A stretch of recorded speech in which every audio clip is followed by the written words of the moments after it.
Olá, pessoal! Vamos para um módulo hoje que você gosta. Você gosta, o mundo gosta. Um evento que balizou durante muito tempo. Hoje a gente flexibilizou isso, mas balizou durante muitos e muitos anos a transição da idade moderna para a idade contemporânea.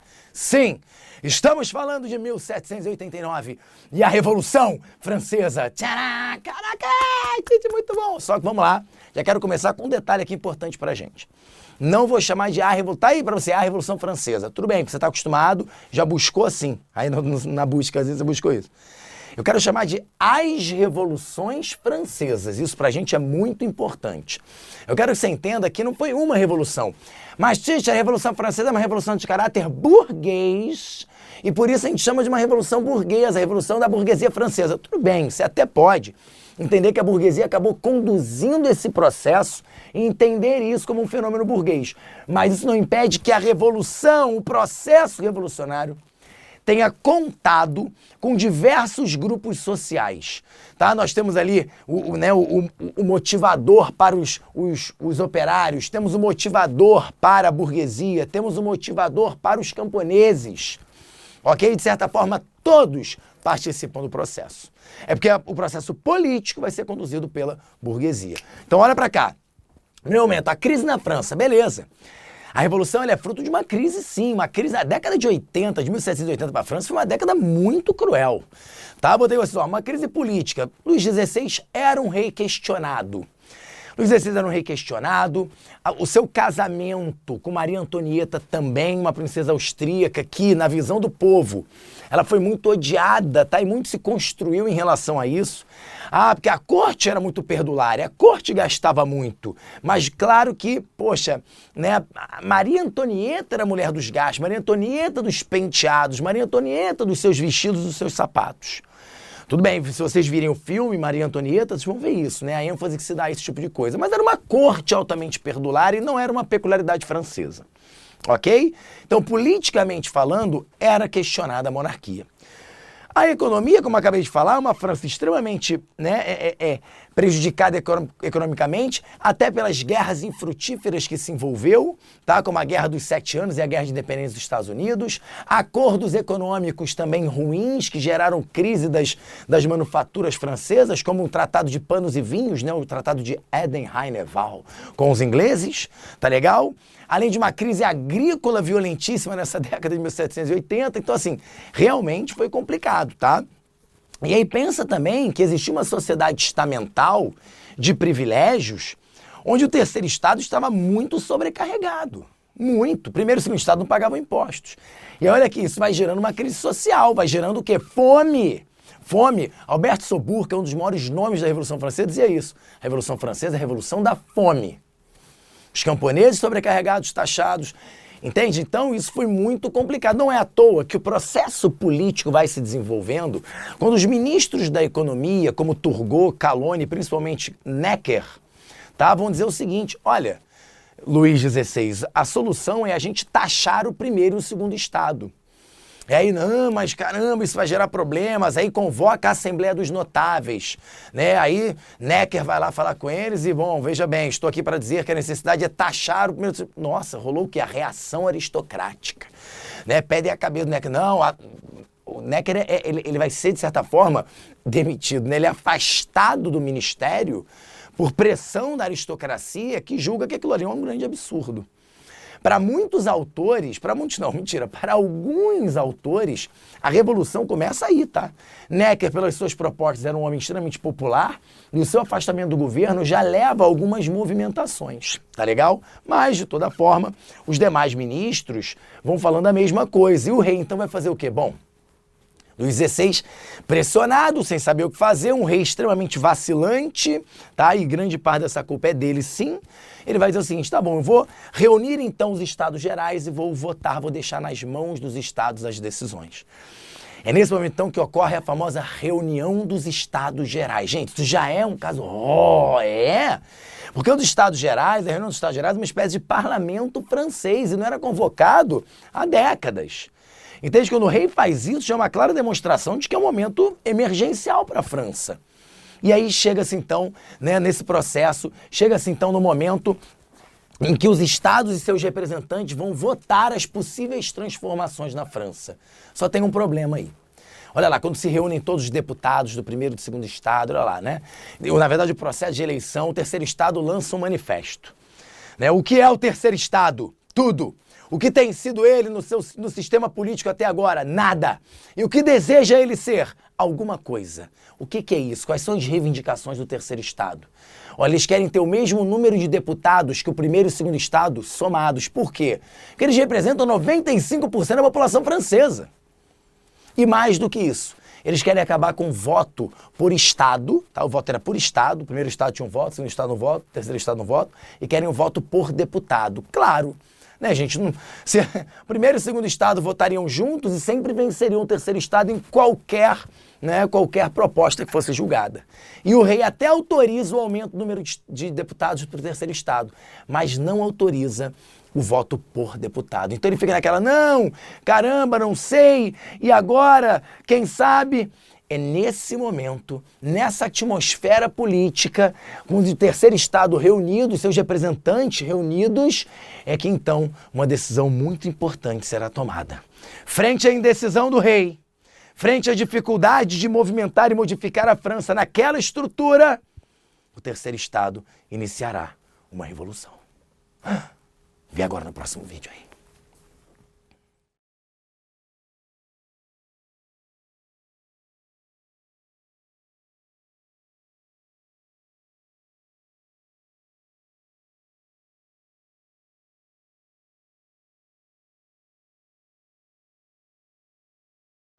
Vamos lá, pessoal, olha agora, hein? Olha agora como é que se dá esse processo revolucionário.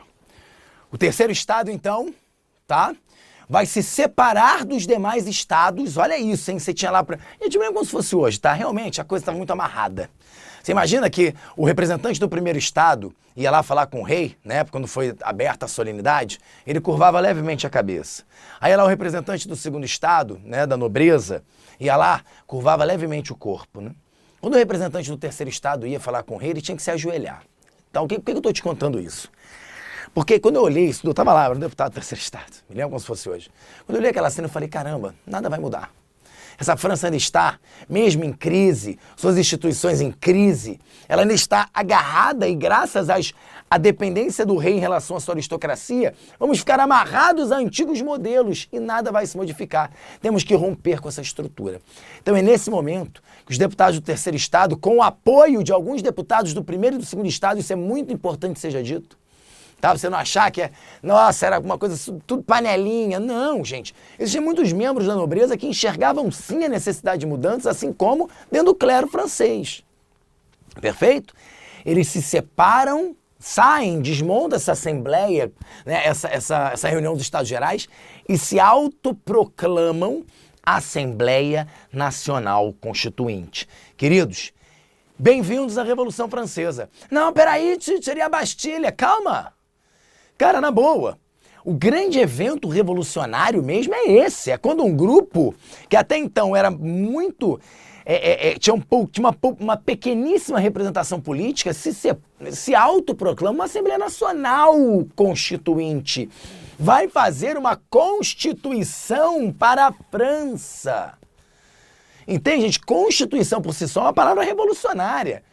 Limitar poderes do rei, restabelecer as relações sociais, acabar com os privilégios da aristocracia, gente, isso é revolucionário, tá? Mas por que então eu sempre estudei o 14 de julho, a queda da Bastilha? Sim, porque é um símbolo muito importante. Gente, o que é a queda da Bastilha? Imagina que essas informações estão saindo, né, lá do palácio e chegando, obviamente isso vai chegando, vai se espalhando, eles usam, cara, isso aqui é... E aí a população, numa clara manifestação de apoio ao processo político que está acontecendo, ela tá ali nas ruas de Paris e vão para a Bastilha. Por que a Bastilha? A Bastilha é uma antiga prisão política do antigo regime. É como se ela simbolizasse, estava praticamente desativada. Não tinha quase ninguém mais era preso na Bastilha, mas não importa, era o que ela simbolizava o antigo regime da França. Entende? A população, então, ela vai para lá e começa a destruir a Bastilha usando as próprias mãos.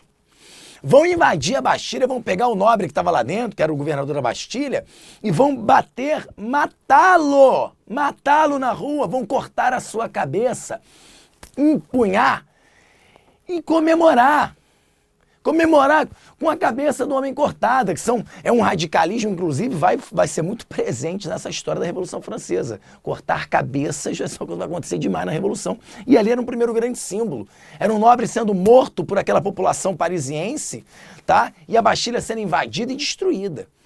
Então isso é um símbolo muito importante, tá bom? Alguns historiadores chegam a sugerir que esse evento foi estimulado pela burguesia, pelo grupo político, tá? Alguns já não, dizem que foi um evento espontâneo. Gente, na boa, não importa também. Né? Aqui não vai importar, o importante é você entender o símbolo que é isso. Destruir, né, o símbolo do antigo regime, destruir o símbolo, né, daquela França que até então vigorava, obviamente representou pra gente um símbolo da própria Revolução Francesa. Tá bom? Mas a Revolução está acontecendo sim nas ruas, está acontecendo lá, né, num processo político onde uma assembleia agora vai propor leis na qual o rei vai assinar. Um rei pressionado, ele vai assinar. Tá? Pensa agora, a gente vai pensar assim, agora o rei, calma. O rei, em teoria, não é inimigo do que está acontecendo, entende?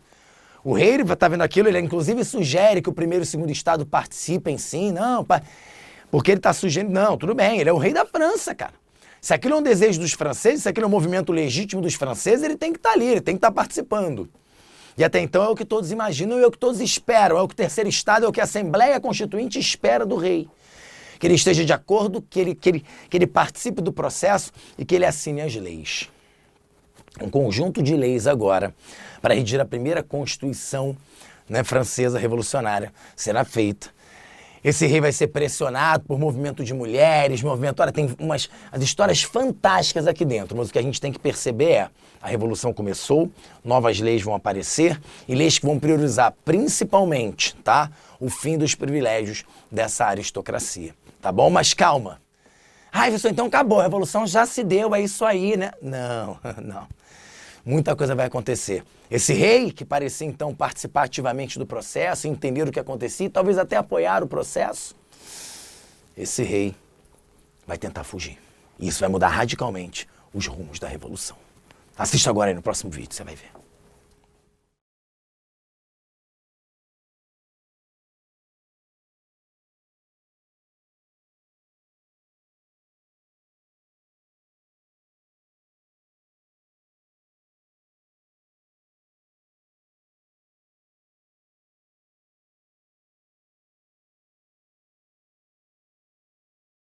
Vamos lá, pessoal, agora é um momento muito, muito importante, hein? São as primeiras transformações que essa França vai viver no seu processo revolucionário, hein? Tudo bem? Beleza? Então vamos lá, ó, pensa aqui comigo. Monarquia constitucional, claro, é um monarca e uma constituição, acabou. Tá? Por isso que a gente é chamado do período da monarquia constitucional. A primeira fase da Revolução Francesa, como alguns chamam. E é interessante a gente comentar dois grupos políticos que vão se tornar muito presentes nesse processo, para você se familiarizar com eles. São burgueses, gente, vamos lá. Mas se o terceiro estado não é todo mundo, não é geral ali, o povo em geral, os sanculotes, os camponeses, a burguesia, não é? É. Mas lembra que eu falei para vocês que lá na reunião dos Estados Gerais eram os representantes do terceiro estado? Pois é. E o voto era censitário, né? E aqui ainda é, tá? Isso é um detalhe importante que eu tenho que falar para vocês. O voto era censitário. Para ser um deputado, então, tinha que ganhar ainda mais. Então acabou que quem representou o terceiro estado lá na reunião eram os burgueses, tá? Então acaba que quando eles vão para a Assembleia, é a burguesia francesa que está conduzindo o processo. Daí a ideia de você entender a Revolução como uma revolução burguesa. E aí, olha lá, dois grupos muito marcantes, são vários, mas dois muito marcantes. Os girondinos, que são a alta burguesia francesa, e aí aqueles homens mais, né, com maior influência, com mais poder, com dinheiro mesmo, tá? Uma situação melhor. E aí também vão apresentar uma posição, digamos, mais moderada frente ao processo revolucionário, tá bom? Se aproximando, inclusive, bastante do rei. E do outro lado tem os jacobinos. Serão considerados, assim, digamos, mais radicais por se tratar de uma pequena burguesia. Aquele pequeno empresário, um pequeno comerciante, aquele cara que poxa, não é um grande proprietário, né? Não é um grande comerciante, não é um cara que goza muitas vezes de uma situação de vida muito tranquila, não. Pelo contrário, que sofre violentamente os efeitos da crise. Então é claro que a expectativa desses grupos ela é diferente dentro do processo revolucionário. Tá? Então não é a burguesia francesa. Existem peculiaridades, existem distinções aqui dentro. Tá? Mas nesse primeiro momento, quem lidera esse processo são os girondinos. Tá? E o que marca esse processo aqui? O que marca esse primeiro momento? Olha aqui que interessante. É a perseguição aos direitos, aos privilégios aristocráticos. Então assim, vai haver o fim dos direitos feudais sobre o homem. Ok. Então agora acabou a ideia da servidão, o homem no campo está livre, mas não acabou o direito sobre a propriedade, percebe?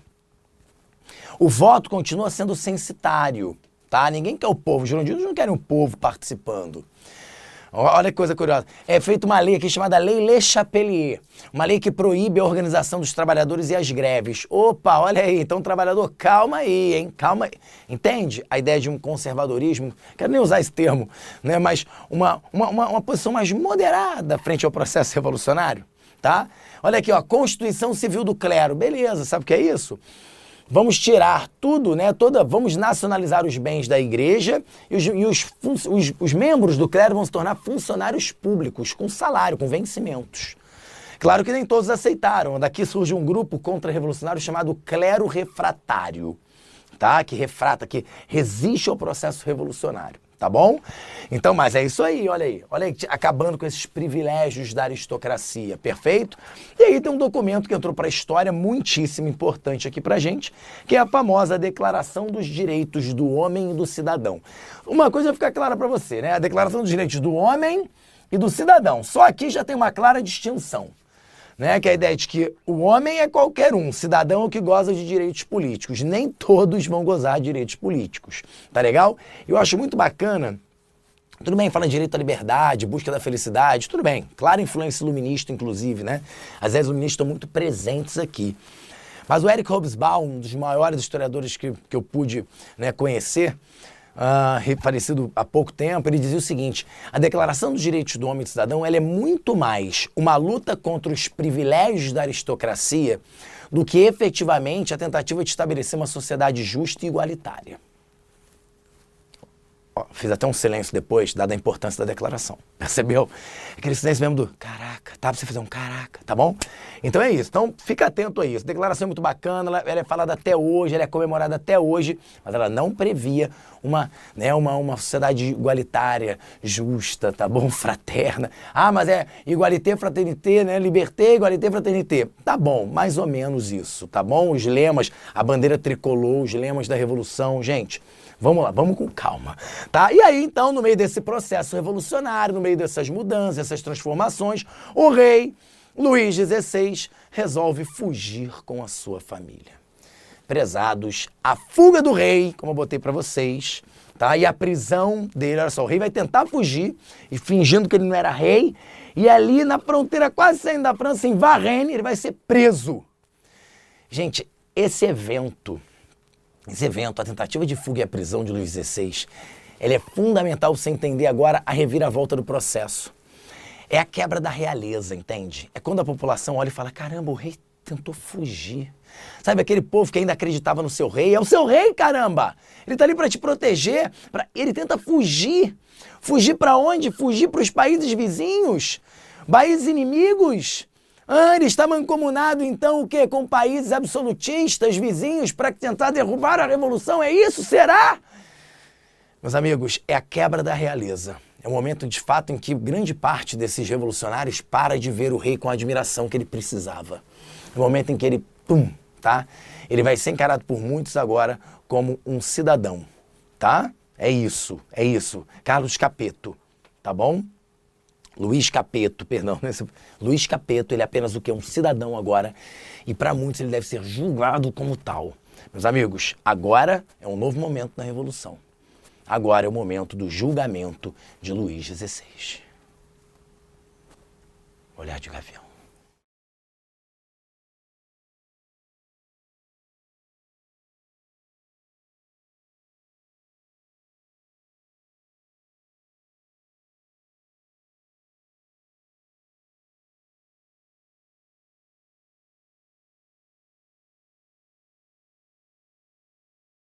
Vamos lá, pessoal, agora um momento muito importante, como eu falei pra vocês, hein? Olha lá, o rei foi preso, tá bom? O rei foi preso.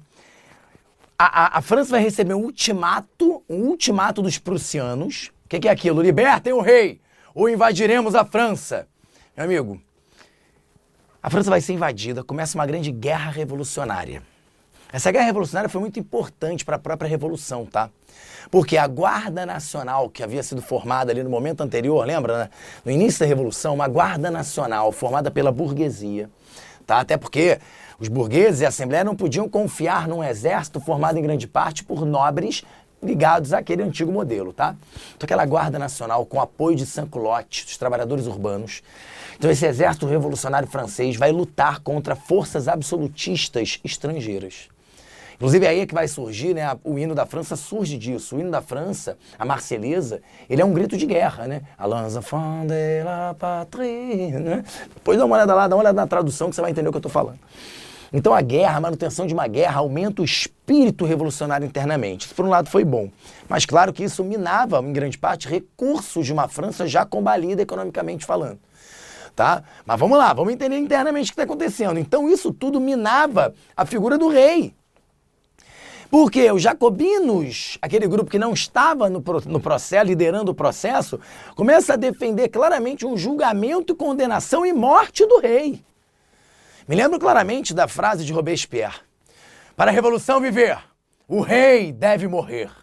Caramba, e aí, óbvio, os girondinos muito preocupados com esse processo de radicalização da Revolução, para eles estava bom do jeito que estava, deixa o rei com a Constituição, tá tudo bem, né? E os jacobinos, não, queremos mais, o rei é um traidor. E quando se descobre de fato cartas de Luís XVI trocadas, né, com líderes nobres austríacos prussianos, pronto. Seu julgamento, então, é feito e Luís XVI condenado à morte. Gente, claro que isso é muito impactante, isso é muito marcante, tá? Cortar, decapitar o rei na guilhotina, na celeste guilhotina, na navalha nacional, que se transforma nos grandes símbolos da Revolução, principalmente a partir daqui. Isso marca a Revolução, sim, como se fosse um processo de radicalização. Os ingleses, inclusive, se levantam veementemente contra os franceses nesse momento, como se eles nunca tivessem cortado a cabeça de um rei. É que os ingleses dizem que foi Cromwell que fez isso, não foram eles, tá? Mas deixa de lado. Pois bem, gente, os jacobinos ganham um grande prestígio com esse processo e assumem a chamada Convenção Nacional. Sim, porque o rei saiu, não é mais uma monarquia, agora é uma república, é a Convenção Nacional. E agora liderada pelos jacobinos, ok? Maximilien Robespierre, Danton, Marat, grandes nomes desse grupo, que agora são um grupo que é muito mais popular. É a pequena burguesia. De fato, agora a gente vai ver nessa outra fase, nessa segunda fase da Revolução, um processo mais popular, de medidas mais populares. Não mais moderadas como era aquele processo conduzido pelos girondinos. Então a nova Constituição revolucionária, porque agora é uma nova Constituição que vai ser feita, propõe, por exemplo, fim do voto censitário. É um sufrágio universal masculino. Claro, tá, gente, não chegamos a tanto, tá? Ainda não havia essa questão do voto feminino, quer dizer, alguns até suscitavam mais uma coisa fora de cogitação, mas o sufrágio universal masculino. Falou-se claramente de uma distribuição de terras, ou seja, o que a gente hoje chamaria de uma reforma agrária. Perfeito? Tá bom? Falou-se em fim de escravidão nas colônias francesas. Caramba, olha! Lei dos máximos e lei do máximo geral. Então, congelamento de preços e salários, uma clara preocupação com o processo inflacionário, que prejudicava demais o povo, prejudicava demais os sans-culottes, né? Prejudicava demais os camponeses, entende? O fim dos direitos feudais sobre o campo, então, finalmente. Né? Até porque lá no campo está ocorrendo um grande medo. Os camponeses tomaram os campos. A revolta camponesa foi geral. Olha o que eu falei pra vocês que são as revoluções francesas, entende? Então a gente enxerga esse período jacobino como um período de grande o quê? De grandes conquistas populares. Tá? E você vai dizer para mim, poxa vida, então, poxa, agora o povo ganhou o seu espaço, agora de fato foi, né, liberté, égalité, fraternité. Gente, mais ou menos. Por quê? Ai, reviravoltas, né? São as revoluções mesmo. Gente, esse processo levou a muitos inimigos. Então nós tivemos a revolta da Vendéia, um processo, né, os camponeses, alguns camponeses influenciados pela Igreja Católica se insuflando contra o governo, monarquistas se levantando contra o governo. Caramba, o governo se viu num processo de instabilidade muito grande. A guerra revolucionária, a guerra contra prussianos e austríacos, tudo isso gerou um clima de o quê? De instabilidade muito grande. E agora? Essa instabilidade fez com que o governo revolucionário acabasse adotando medidas, digamos, bastante ostensivas. E isso vai dar início a um momento, uma fase muito marcante da Revolução, que você vê agora no próximo vídeo.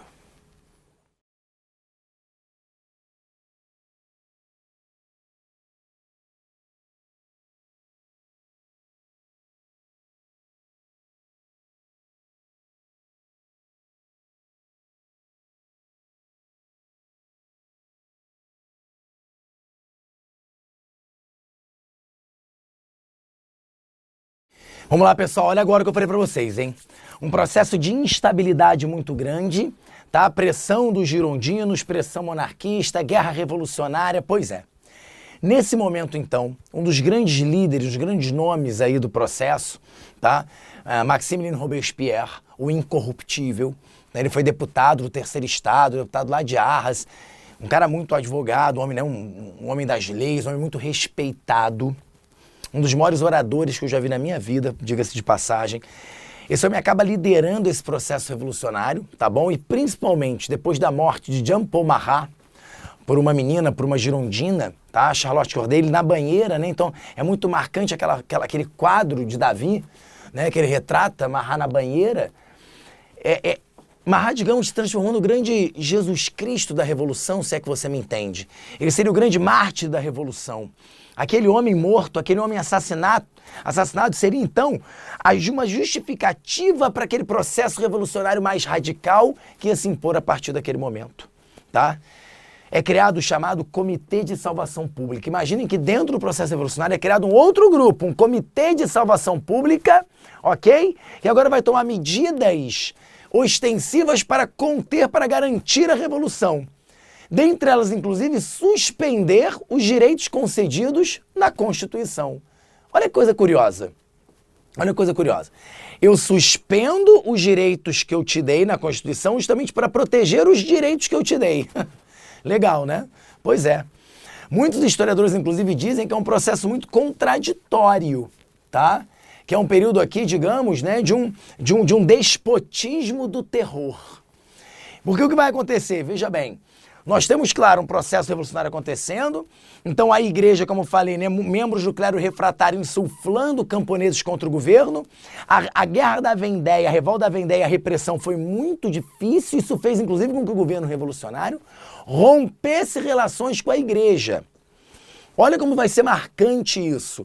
Rompe relações com a igreja, há um processo de julgamento sumário e morte, assassinato de vários padres nas prisões, tá?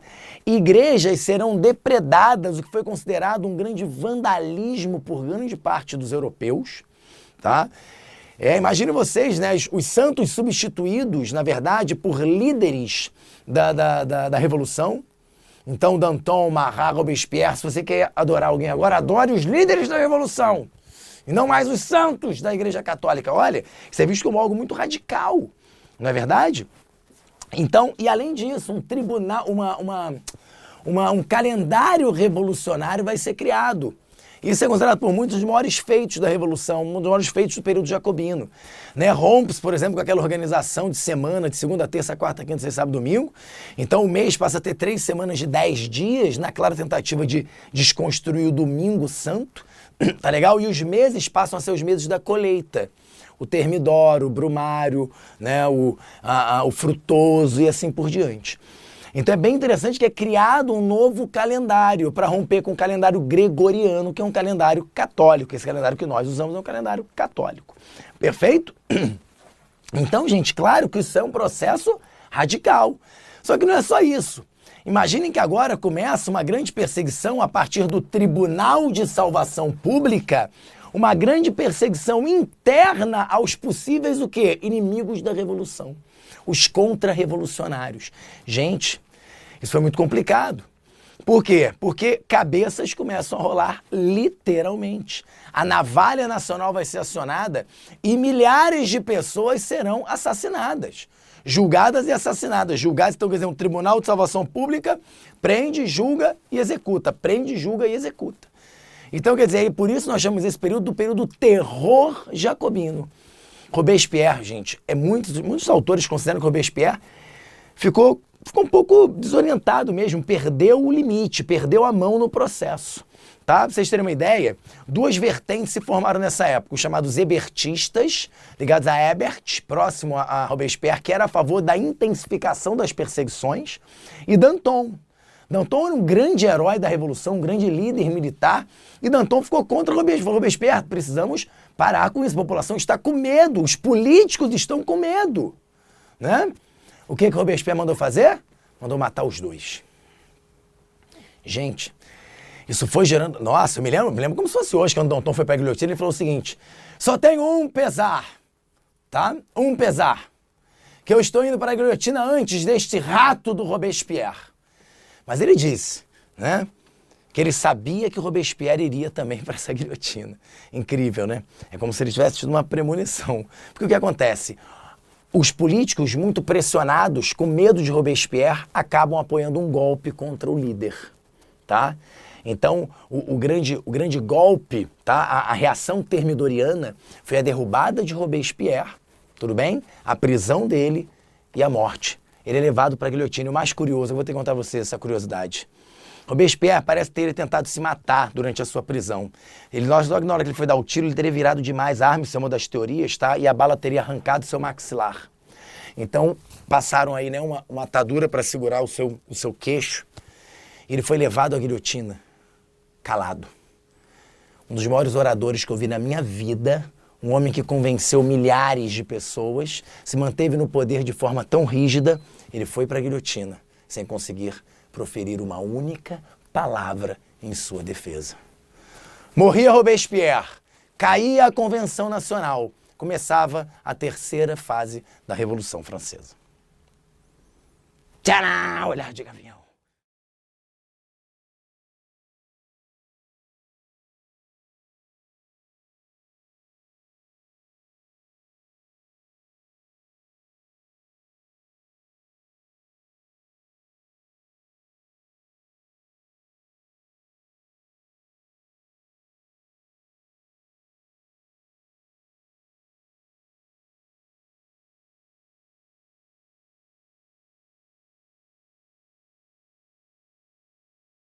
Vamos lá, pessoal, vamos agora então para a terceira fase da Revolução Francesa, o período do Diretório. Gente, por que esse nome Diretório? Vamos lá, havia agora uma grande preocupação, tá? E esse golpe abriu espaço para que a alta burguesia voltasse ao poder. E eu vi ali primeiro uma grande preocupação em impedir que uma nova ditadura como aquela, sim, uma ditadura. A gente entende que o Robespierre e o Comitê de Salvação Pública criaram uma ditadura dentro do processo revolucionário. Então agora a ideia é o seguinte, temos que impedir uma nova ditadura. Então o modelo político executivo, por exemplo, ficou aqui na mão de 5 diretores. Então era uma ideia de descentralizar politicamente, né, a França para evitar, então, aquele processo ditatorial. E, óbvio, o legislativo também, dividido ali em 2 câmaras, a Câmara dos 500, a Câmara dos Anciãos. Então, quer dizer, houve uma clara tentativa de dividir esse poder, evitar uma nova ditadura. Agora, olha o que acontece, as medidas jacobinas foram todas anuladas. Tá? Então aquela coisa do sufrágio universal masculino caiu. A ideia, tudo bem, a reforma agrária, aquela distribuição de terras não estava dando certo mesmo, acabou gerando escassez de alimentos, a inflação existia, mercado negro de comida, de mercadorias, mas não importa, a ideia mesmo foi banida, né? Então acabou a ideia de distribuição de terras. Então, ou seja, o que a gente entende é que esse diretório tenta voltar ao estágio revolucionário que estavam antes dos jacobinos chegarem ao poder, antes da morte do rei. Então, por isso, alguns historiadores entendem esse momento como um retrocesso histórico. Então, estamos voltando voltando para aquele momento lá. É como se aquelas conquistas populares tivessem sido jogadas fora. E por muitos, um momento ruim, um momento de perda, né? Para uma ideia de revolução, né, gente? Uma ideia de perda. Mas tudo bem, a ideia agora era tentar lidar e conduzir o processo revolucionário. As guerras estão acontecendo, tá? Tem um jovem general que está despontando como um grande líder francês, goza de grande prestígio frente ao exército francês, mas a instabilidade política é muito grande. A instabilidade econômica é muito grande. Gente, imaginem vocês.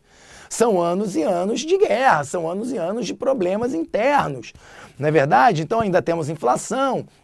Ainda temos, então, tudo isso. Internamente, nós tivemos aqui nesse período, veja só, revolta de monarquistas, que foi reprimido nas ruas. Imagine, cara, olha que coisa louca. Então você tem um exército francês que está matando franceses nas ruas. Quer dizer, é uma coisa muito complicada. É uma crise política, econômica e social de novo. Quer dizer, a França ainda vive aquele processo. Não é? Você tem aí, ó, os clubes jacobinos que foram fechados, né? Então, eles estavam na ilegalidade, os jacobinos não podiam mais se organizar politicamente, se revoltando. Tivemos, por exemplo, uma revolta aqui famosa, a chamada Conspiração dos Iguais, liderado por um cara chamado Graco Babef, né? Que ele dizia o seguinte: olha, esse é o momento dos humildes se unirem, tá? E pegarem armas e lutar para derrubar o diretório e estabelecer uma ditadura dos humildes. Olha que coisa interessante. Por que o Graco Babef é tão citado até hoje? Gente, quando ele fala em os humildes pegarem armas e estabelecerem a ditadura dos humildes, tira humildes e bota proletariado. Proletariado se unir, pegar em armas, derrubar o governo e estabelecer a ditadura do proletariado. Percebe? Muitos enxergam Graco Babef como um precursor do marxismo, né? Da ideia da ditadura do proletariado, da ideia do socialismo científico. Perfeito? Mas isso é interessante pra gente por quê? Porque, caramba, peraí. Falar em humildes pegarem armas, poxa, mas a revolução não é uma revolução feita em nome da igualdade, da fraternidade? Então isso mostra pra gente que a França, de fato, vivia um momento ainda muitíssimo conturbado.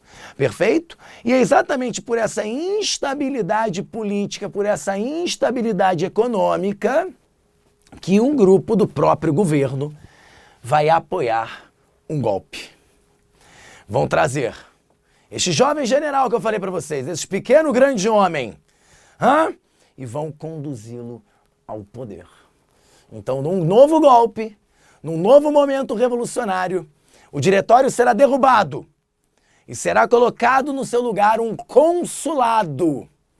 Um consulado onde 3 cônsules governariam. Mas um, sim, seria o cônsul. O homem que governaria praticamente sozinho. Aquilo ali era uma farsa, 3 cônsules. Este homem, sim, governaria a França. No período do consulado até se tornar imperador dos franceses. Quem é este homem? Você sabe. É Napoleão Bonaparte. Você gosta dele, eu sei. Eu me lembro até hoje da frase de Napoleão quando ele chega ao poder no consulado, tá? Quando o diretório é derrubado, ele assume o poder. Napoleão põe a mão no meu ombro e diz: Belisari, a Revolução Francesa acabou. Que isso? Que isso? Aí você fala, que isso? Gente, o que ele quis dizer com isso, hein? Que a Revolução acabou, que as conquistas acabaram? Não, não é isso que ele quis dizer, não. Cuidado, hein? Alguns historiadores enxergaram dessa forma. Acabou a Revolução. Ih, agora... Não. O que ele quis dizer é o seguinte: aqueles 10 anos de instabilidade política, econômica e social, de 1789 a 1899, esses anos acabaram. Que agora a França viveria um momento de estabilidade e prosperidade. E agora? Será que Napoleão conseguirá conduzir a França a dias melhores? Isso são cenas de um próximo capítulo. Tcharam! Muito obrigado, galera. Espero que vocês tenham gostado desse módulo. Eu adorei, me diverti muito. Então, até a próxima. Um beijo